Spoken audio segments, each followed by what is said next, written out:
Hello guys, तो स्वागत है हमारे एक अनदर वीडियो पे। तो आज हम फिर बात करने वाले हैं मद निषेध, जो बिहार पुलिस का एग्ज़ाम होने वाला है 14 से 17 के बीच। उसका सेट नंबर 2 लेकर आ जाए हैं। सेट नंबर 2 ये एडुटेरिया का सेट नंबर 2 है। सेट नंबर 1 हमने ख़त्म कर चुका है। अगर आप उसको अटैम्प्ट नहीं किए हैं तो आप मेरे पिछले वीडियो में जाकर उसको क्या कर सकते हैं, अटैम्प्ट कर सकते हैं। चलिए वीडियो शुरू करते हैं। और पहला क्वेश्चन हमारा है कि किस चार्टर अधिनियम के द्वारा बंगाल गवर्नर जनरल को भारत के गवर्नर जनरल बना दिया गया था। तो कौन सा चार्टर अधिनियम? 1833, यानी ऑप्शन नंबर ए हमारा राइट आंसर हो जाएगा। अगला क्वेश्चन कह रहा है कि मिलान करना है, तो द्वितीय अनुसूची का क्या मिलान करना है। तो द्वितीय अनुसूची में क्या दिया हुआ है हमारा, तो वेतन और पेंशन। तो कौन सा ऑप्शन हो जाएगा? पहला का 3, तो ये और ये तो नहीं होगा। उसके बाद है तृतीय अनुसूची। तृतीय अनुसूची में क्या है? शपथ। तृतीय अनुसूची में क्या है? शपथ। तो ये तो दोनों में है। तृतीय अनुसूची में क्या हमारा? जनजातीय प्रशासन। 8वीं में क्या हमारा? भाषा। तो यानी 3 का 4 हो जाएगा। तो 3 का 4 कौन सा? एक ही ऑप्शन में, यानी दोनों दो का क्या हो जाएगा? Option number 1। अगला क्वेश्चन है कि संसदीय प्रणाली में राष्ट्रपति द्वारा विधायी, न्यायिक एवं आपातकालीन शक्तियों का उपयोग वास्तव में किसकी सलाह पर करता है। तो वास्तव में किसकी सलाह पर किया जाता है? तो मंत्रिपरिषद की सलाह पर। अगला क्वेश्चन है कि निम्नलिखित में से कौन सी स्वतंत्रता संविधान की प्रस्तावना में नहीं दी गई है। तो कौन सी स्वतंत्रता नहीं दी गई है? तो व्यक्ति प्रस्तावना में है, विश्वास भी है, धर्म और उपासना भी है। तो इनमें क्या हो जाएगा हमारा? कोई भी नहीं है। अगला क्वेश्चन हमारा कह रहा है कि भारतीय संविधान में विदेशी स्रोतों से संबंध में कौन सा जोड़ा सम्मिलित नहीं है? विदेशी सम्मिलित में तो ऑस्ट्रेलिया से संबंधित है, तो सही है। कनाडा से संसदीय, यही तो हमारा गलत है। कनाडा से संसदीय हम कहाँ से लिए हैं? ब्रिटेन से। तो ये हमारा राइट आंसर हो जाएगा। बाकी सब मिला हुआ ठीक है। जापान से विधि द्वारा स्थापित, आयरलैंड से राष्ट्रपति का निर्वाचन मंडल। अगला क्वेश्चन है बिहार किस क्षेत्रीय परिषद के अंतर्गत आता है? तो बिहार किस क्षेत्रीय परिषद? तो पूर्वी क्षेत्रीय परिषद के अंतर्गत आता है। अगला क्वेश्चन हो जाएगा। अगला क्वेश्चन 7वां नंबर पर क्या कहता है कि अगर अब तक कितने पूर्व राष्ट्रपतियों को भारत रत्न से सम्मानित किया जा चुका है। तो अब तक कितने? टोटल 6 को। सबसे पहला अगर बोला जाए तो सबसे पहला किसको मिला था? सर्वपल्ली राधाकृष्णन को। उसके बाद राजेंद्र प्रसाद को। ऐसे करते करते लास्ट जो राष्ट्रपति थे वो हमारे कौन थे? प्रणब मुखर्जी, जिसको मिला गया था। कब मिला था वो? 2019 में। भूपेन हजारिका लोग के साथ मिले थे, तो तीनों को मिले थे उसमें, ये थे। अगला क्वेश्चन है बिहार के पहले प्रधानमंत्री कौन थे? तो ये सबको पता है कौन थे? मोहम्मद यूनुस थे। ठीक है। अगला क्वेश्चन है आपका कि निम्नलिखित कथनों में से मौलिक अधिकार के अंतर्गत नहीं रखा गया। किसको मौलिक अधिकार के अंतर्गत नहीं रखा गया? तो लोक कल्याण की अभिवृद्धि, ये हो जाएगा हमारा राइट आंसर। अगला क्वेश्चन निम्नलिखित में किसका वेतन भत्ता भारत के संचित निधि पर भारित नहीं होता है? तो इसका तो महान्यायवादी, जो महान्यायवादी होता है उसका संचित निधि पर नहीं होता है। अगला अगला है कि आपातकाल के संबंध में कौन से कथन असत्य है? असत्य बोला जा रहा है। तो आपातकाल के समय जो होता है, आपातकाल के समय राज्य सरकार निलंबित हो जाती है, ये पॉसिबल है? कभी पॉसिबल ही नहीं है। तो हमारा राइट आंसर हो जाएगा ऑप्शन बी। अगला क्वेश्चन, नवपाषाण काल में चावल खेती का प्रथम साक्ष्य कहाँ से मिला था? तो कोल्डीवास मिला था। कहाँ है? कोल्डीवास, जो ये इलाहाबाद यूपी के नजदीक है। अगला क्वेश्चन है कि निम्नलिखित जोड़ा कौन सम्मिलित नहीं है? तो कौन सा जोड़ा सम्मिलित नहीं है? तो मोहनजोदड़ो है। मोहनजोदड़ो कौन सी नदी पे है? सिंधु नदी पर, ये सही है। रोपड़ क्या? सतलज, ये भी सही है। रंगपुर माता नदी, ये भी सही है। आलमगीरपुर घग्गर नदी, ये हमारा सही है? नहीं, आलमगीरपुर घग्गर नदी पर नहीं है, बिल्कुल नहीं है। तो हमारा कौन सा आंसर हो जाएगा? ऑप्शन नंबर 4, आलमगीरपुर, जो हमारा कहाँ है? हिंडन नदी पे है। आलमगीरपुर कहाँ है? हिंडन नदी। अगला क्वेश्चन 14 नंबर क्या कर रहे हैं कि समुद्रगुप्त द्वारा चलाए गए सोने के सिक्के सर्वाधिक लोकप्रिय कौन था? सिक्कों में सर्वाधिक लोकप्रिय कौन था? समुद्रगुप्त द्वारा चलाए गए सोने के सिक्के में सर्वाधिक महत्वपूर्ण कौन था? तो धनुर्धर। क्या था? धनुर्धर। अगला है दशराग युद्ध का वर्णन ऋग्वेद के कौन में मंडल में? तो ऋग्वेद के कितवें मंडल में? 7वें मंडल में। अगला क्वेश्चन हमारा क्या कर रहे हैं?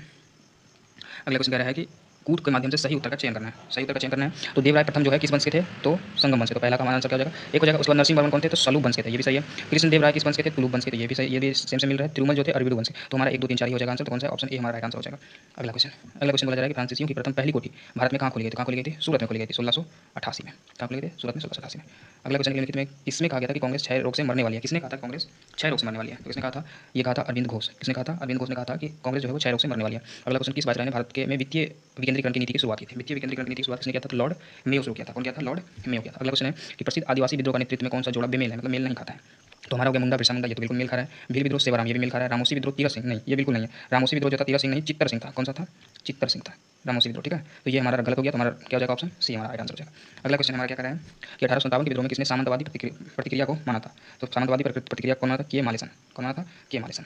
चलिए अगला क्वेश्चन 22 नंबर हमारा क्या कर रहा है? 22 नंबर कर रहा है हमारा कि निम्नलिखित में कौन सा कथन असत्य है? तो कौन सा कथन असत्य बोला जा रहा है? तो स्वामी विवेकानंद 1854 में वेदांता सोसाइटी का गठन किया, ये तो सही है। सबसे ज्यादा मत अलीगढ़ आंदोलन प्रमुख था, ये भी सही है। प्रार्थना समाज के मुख्य उद्देश्य जाति प्रथा का समर्थन करना था, ये बिल्कुल कहता है। जाति प्रथा का समर्थन करना नहीं था वो। स्त्री विरोध के विवाह स्त्री विरोध विधवा, ये सबसे परेशान मिलता था इसको। बाकी ये तो सही है। अगला क्वेश्चन है 23 नंबर क्या कह रहा है कि किस आंदोलन के समय तिलक स्वराज फंड की स्थापना किया गया था? तो तिलक स्वराज फंड की स्थापना जो किया गया था वो असहयोग आंदोलन के दौरान किया गया था। अगला क्वेश्चन है कि किनके प्रयासों से गांधी जी और अम्बेडकर के बीच पूना समझौता हुआ था? तो पूना समझौता किसके प्रयासों से हुआ था? मदन मोहन मालवीय के प्रयासों से हुआ था। और बोला जाए पूना समझौता कब हुआ था? तो 1932 में हुआ था। सितंबर महीने में हुआ था, 26 सितंबर 1932 को। अगला क्वेश्चन है कि भारत के सर्वोच्च न्यायालय ने किस राज्य सरकार को सरंडा वन क्षेत्र का वन्य विहार, सरंडा वन्य विहार कहाँ है? तो ये कहाँ है? झारखंड में, अपना बगल के डिस्ट्रिक्ट, स्टेट झारखंड में। अगला क्वेश्चन है कि वेदरण्य राजा रमन जिनका हाल ही में निधन हो गया, वो किस क्षेत्र से प्रमुख रूप से जुड़े थे? वो तो किस क्षेत्र से जुड़े हुए थे? तो वो कंप्यूटर विज्ञान से जुड़े हुए थे। कौन से जुड़े थे? तो वो कंप्यूटर विज्ञान से जुड़े हुए थे। अगला क्वेश्चन नीतीश कुमार ने कितनी बार मुख्यमंत्री के रूप में शपथ लेकर इतिहास रच दिया? तो टोटल वो 10 बार। कितने बार? 10 बार। अगर बोला जाए आपको अगला क्वेश्चन क्या कर रहा है कि फातिमा बॉस 74वां मिस यूनिवर्स का खिताब जीता, वो किस देश का प्रतिनिधित्व करती थी? तो वो किस देश की थी? मैक्सिको। किस देश की थी? मैक्सिको की। अगला क्वेश्चन है कि निम्नलिखित में कौन सा राज्य भारत में अत्यधिक गरीबी उन्मूलन करने वाला पहला राज्य बन गया था? क्या कर गया? केरला। वहाँ से अत्यधिक जो गरीबी था उन्मूलन उसको खत्म कर दिया, केरल। अगला क्वेश्चन 30 नंबर क्या कर रहा है हमारा कि निम्नलिखित में से किस अमेरिकी राष्ट्रपति डोनाल्ड ट्रंप के नेतृत्व में गाजा शांति शिखर सम्मेलन की मेजबानी की? तो गाजा का है? मिश्र। तो मिश्र हमारा राइट आंसर हो जाएगा। अगला क्वेश्चन हमारा क्या कर रहा है? भारतीय नौसेना का नवीनतम नौसैनिक अड्डा आईएनएस अरावली किस स्थान पर स्थापित किया गया? आईएनएस अरावली जो है वो कहाँ कराया गया था? गुरुग्राम में। अगला क्वेश्चन हमारा बोल रहा है कि निम्नलिखित में से किस राज्य में पुष्कर कुंभ महोत्सव 2025 मनाया गया? तो कहाँ मनाया गया? उत्तराखंड में। और ये क्वेश्चन बिहार साई के प्री वाला में पूछा गया था। अगला क्वेश्चन है राज्य वित्त सचिवों का 35वां सम्मेलन इसमें किस शहर में आयोजित किया गया था? तो किस शहर में आयोजित किया गया था? तो मुंबई में। किस शहर में आयोजित किया गया था? मुंबई में। अगला क्वेश्चन है किस राज्य सरकार ने भोगेश्वर बरुआ राष्ट्रीय खेल पुरस्कार शुरू किया? तो किस राज्य सरकार ने? असम ने। अगला क्वेश्चन हमारा हो गया निम्नलिखित में कौन सा राज्य 100% डिजिटल साक्षरता हासिल करने वाला पहला राज्य बन गया? तो 100% डिजिटल साक्षरता कौन सा राज्य बन गया? तो केरल बन गया। अगला है कि राष्ट्रीय पर्यावरण अभियंत्रण अनुसंधान नेरी की स्थापना कब हुआ था? तो नेरी की स्थापना 1958 में हुआ था।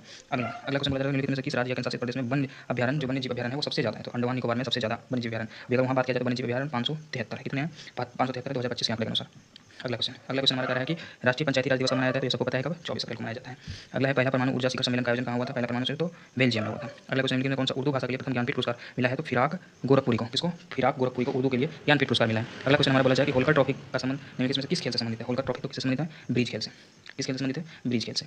अगला क्वेश्चन हमारा भजन सोपाड़ी का संबंध किस वाद्य यंत्र से संबंधित है? तो भजन सोपाड़ी संतूर बजाते थे, सबको पता है। अगला क्वेश्चन है पाकू पीला लोक नृत्य किस राज्य से संबंधित है? पाकू पीला जो है वो मिजोरम से संबंधित है। अगला क्वेश्चन है कि संसद द्वारा पारित 3 नए आपराधिक कानूनों को भारत में किस दिन लागू किया गया था? तो 3 नए कानून जो था 1 जुलाई 2024 को लागू किया, 3 तलाक इसको बोला जाता है। तो कब लागू किया गया था? 1 जुलाई 2024 को। अगला क्वेश्चन है कि राष्ट्रीय एड्स नियंत्रण कार्यक्रम की शुरुआत कब हुई थी? तो 1992 में हुई थी। अगला क्वेश्चन हमारा कि सुपर कंप्यूटर का आविष्कार किसने किया था? तो सुपर कंप्यूटर का आविष्कार एच कामेरलिंग ने किया था। अगला इंग्लिश है। इंग्लिश में आपका पहला क्वेश्चन क्या बोल रहा है कि appreciate select appreciate one word substitution यानी अनेक शब्दों के बदले एक शब्द है। तो इसमें बोला जा रहा है कि प्रैक्टिस और इंस्टीट्यूशन। तो इसका आंसर हो जाएगा क्या? एबॉलिश। क्या हो जाएगा? एबॉलिश यानी उन्मूलन करना। एबॉलिश मतलब क्या होता है? उन्मूलन करना। अगला क्वेश्चन है सेलेक्ट द इडम फ्रेज में कॉर्नर पूछा जा रहा है। क्या पूछा जा रहा है? हमारा कॉर्नर का आंसर हो जाएगा things located diagonally opposite each other. अगला क्वेश्चन है हमारा क्वेश्चन नंबर 49। क्वेश्चन नंबर 49 में क्या बोला जा रहा है कि वन वर्ड सब्स्टिट्यूशन यानी अनेक शब्द बदले एक शब्द। A person who help another in crime. A person who है तो क्या होगा? एकम्पोलिस। क्या कहलाएगा? एकम्पोलिस कहलाएगा। अगला क्वेश्चन है कि an artics work specially on a large scale. तो इसके आंसर हो जाएंगे ओपस। क्या हो जाएंगे? ओपस। अगला बोला बिहार का कुल भौगोलिक क्षेत्रफल कितना है? तो बिहार का कितना है? 54,163 वर्ग किलोमीटर। हमारे अगला क्वेश्चन है क्वेश्चन नंबर 52। क्वेश्चन नंबर 52 में बोला जा रहा है कि पशुओं की रेड सिंधी नस्ल किस पशु से संबंधित है? रेड सिंधी हमको सबको पता होता है कि रेड सिंधी क्या है? गाय की नस्ल होती है। भारत की दक्षिणतम बिंदु कौन सी है? तो इंदिरा पॉइंट है जिसको कैप्कोमरिन के नाम से भी जाना जाता है। ये अंडमान निकोबार द्वीप समूह में है। अगला क्वेश्चन की लोनावाला जल विद्युत परियोजना कहाँ है? तो ये महाराष्ट्र में। किस राज्य में है? महाराष्ट्र में। अगला क्वेश्चन 55 नंबर क्या बोल रहा है हमारा? 55 नंबर बोला जा रहा है कि राष्ट्रीय भारत के परमाणु ऊर्जा आयोग की स्थापना कब हुई थी? तो 1948 में 1948 में। अगला क्वेश्चन है कि नामदफा बाघ अभ्यारण्य किस राज्य में अवस्थित है? तो नामदफा कहाँ है? अरुणाचल प्रदेश में। अगला है दक्षिण भारत की सर्वोच्च चोटी कौन सी है? तो दक्षिण भारत की सर्वोच्च चोटी है अन्नामुदी। अगर बोला जाए कि इसके ये कितना मीटर है? तो 2695 मीटर है। ठीक है, ये भी याद रखिएगा। अगला क्वेश्चन है कि नवीन जलोढ़ मिट्टी बिहार के किस जिले में पाई जाती है? नवीन जलोढ़ मिट्टी जो है वो दरभंगा में पाई जाती है, सहरसा में भी, पूर्णिया में। तो यानी उपरोक्त सभी हो जाएंगे हमारे। अगला क्वेश्चन है कि कौन सा एक ठंडा महासागर की जलधारा नहीं है? तो अग्लुआस जो है ये गर्म जलधारा है, जो हिंद महासागर की एक गर्म धारा है। ठीक है, तो अगला क्वेश्चन है हमारा निम्नलिखित में कौन सा जोड़ा सही सम्मिलित नहीं है? तो सही सम्मिलित नहीं है ये हमको ढूंढना है। तो सरदार सरोवर नर्मदा ये तो सही है। तिलैया बांध ये बराकर नदी पे होता है, ना कि कोनार नदी पर। तो हमारा राइट आंसर हो जाएगा बी। और गांधी सागर चंबल पर है और नागार्जुन कृष्ण पर, ये तो सही है। अगला है मिश्रित खेती की प्रमुख विशेषता क्या होती है? तो मिश्रित खेती की प्रमुख विशेषता होती है पशुओं के पालन के साथ साथ फसलों की भी खेती होती है, ये हमारा मिश्रित खेती कहलाता है। अगला क्वेश्चन है कोयना बांध किस नदी पे है? तो कोयना पहले सबसे पहले जानना है कि कोयना कहाँ है? तो कोयना महाराष्ट्र में। कहाँ है? महाराष्ट्र में। और ये कोयना नदी पर ही है। तो कोयना नदी पर भी है, लेकिन कोयना ऑप्शन में नहीं है, तो ये कृष्णा नदी पर है। ठीक है, कोयना बांध कोयना नदी पर भी है और ये कृष्णा नदी पर। अगला क्वेश्चन नंबर 63 में बोला था शीत ऋतु में भारत के उत्तरी भाग में वर्षा किसके कारण होती है? तो उत्तर में जब वर्षा होगी तो किसमें? पश्चिमी विक्षोभ से। अगला क्वेश्चन हमारा क्या कह रहा है कि रासायनिक परिवर्तन कौन सी घटनाएं हो सकती है? तो हमको रासायनिक परिवर्तन ढूंढना है। तो रासायनिक परिवर्तन उसको कहते हैं जो एक बार चेंज हो गया तो दोबारा उस फॉर्म में नहीं आ सकता है वो। तो रंग का परिवर्तन ये तो है, किसी गैस का बनना ये भी है, ऊष्मा का प्रकाश उत्सर्जन ये भी है। तो हमारा क्या हो जाएगा? उपरोक्त सभी हो जाएगा। और ये सब याद रखना है कि कोई नया पदार्थ अगर बनता है तो वो हमारा रासायनिक परिवर्तन कहलाता है। अगला क्वेश्चन हमारा क्वेश्चन नंबर 65 का मिलान करना है हमको। ठीक है, तो नाइलॉन क्या कहलाता है हमारा? तो नाइलॉन जो होता है वो एक फाइबर होता है। तो पहला का 3 किस्में हैं, तो ये तो खत्म हो गया। उसके बाद पीवीसी जो है वो थर्मोप्लास्टिक होता है। थर्मोप्लास्टिक मतलब होता है उसको पिघलाकर फिर से उसी फॉर्म में लाया जा सकता है। और बैकेलाइट जो हमारा होता है वो थर्मोसेंटिंग होता है। एक बार मतलब अगर वो ढल गया तो उससे फिर दोबारा उसी फॉर्म में लाया नहीं जा सकता है। तो यानी एक का हमारा हो जाएगा 3, बी का हो जाएगा हमारा 1, तो और सी का हमारा 2 हो जाएगा। तो हमारा ऑप्शन नंबर कितने हो जाएंगे? बी। अगला है विद्युत शक्ति का मात्रा क्या होता है? तो विद्युत शक्ति का मात्रा सबको पता है क्या होता है? वाट होता है। सबके घरों में भी लगे होते हैं, इसी से हम मापते हैं। हरगोविंद खुराना को किस आविष्कार के लिए सम्मानित किया गया था? तो जीन के संश्लेषण के लिए। इसके लिए जीन के संश्लेषण के लिए।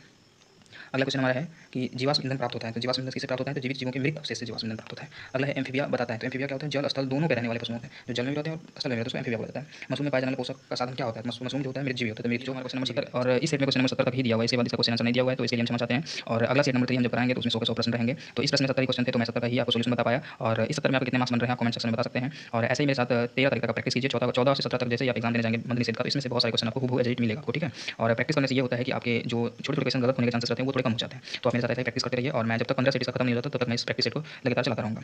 तो अगर वीडियो अच्छा लगा होगा तो चैनल को सब्सक्राइब कर दीजिए और वीडियो को लाइक कर दीजिए।